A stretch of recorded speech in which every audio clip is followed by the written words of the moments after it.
Hello, this is the luckiest maths teacher in the world. Thank you so much for tuning into this video in which we look at introducing stationary points and also how to tell when a function is increasing or decreasing. So, whether a function is increasing or decreasing depends on its gradient. So, if the gradient is positive, the function is increasing, and what it means is it sort of leans to the right. That means as we're going along, the x values are increasing, y values are going up, they're increasing. Of course, if the gradient is negative, the opposite happens. The function's decreasing and it sort of leans to the left. As we go to the right, as x values are increasing, y values are actually coming down, they're decreasing. But there's a third option. The gradient sometimes equals 0. That's neither increasing nor decreasing. At this point, the function is almost flat. So when the gradient is equal to 0 and the function is flat, we call that a stationary point. So the word stationary means to stop. It's not moving. So at stationary points, the function's not moving, not increasing or decreasing, it's kind of staying still. So let's look at this function here. So this function has 3 stationary points, one here, here, and here. So the stationary points of this function, the first one was -3, 5. Then we had -1, 2. And 2, 6. At each of these points, the gradient is 0. It's sort of flat. The y values aren't going up or down. So that's what a stationary point looks like. Of course, we've seen these in parabolas. We called them turning points. At a stationary point, the function stops and turns around, stops and turns around, stops and turns around. So even though they're proper named stationary point, you can think of them as turning points just as we did when graphing parabola. So let's look at this function and decide when it's increasing or decreasing. On this interval here, the function is increasing. As the x values are increasing by a little bit, the function's going up. You can see it's sort of leaning to the right. It also is increasing on this interval. So on both of these yellow intervals, the function is increasing. There is a positive gradient between x is -1 and x is 2. So remember, the way we write that is -1 is less than x is less than 2. Between these two values, the gradient's positive. There's also a positive gradient when x is less than -3. So on these two intervals that I've drawn in yellow, the function is increasing, meaning it has a positive gradient. On these two intervals, which I will draw in green, this one here and this one here, the function is decreasing.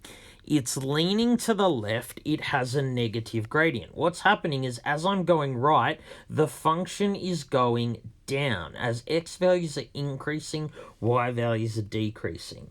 So too, over here, as x values increase, y values are going down. The function is going down.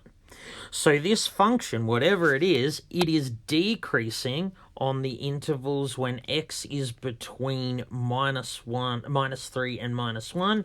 It's also decreasing when x is greater than 2. So that's what increasing and decreasing looks like, as well as stationary points. So let's look at how to calculate when a function is increasing or decreasing when we're not given its graph. So let's consider the function y equals x cubed on 3 minus x squared on 2 minus 6x minus 5. We're going to calculate when this function is increasing, when it's decreasing, and when it's stationary. In fact, we can calculate each of these things without graphing the function. Graphing would take a long time.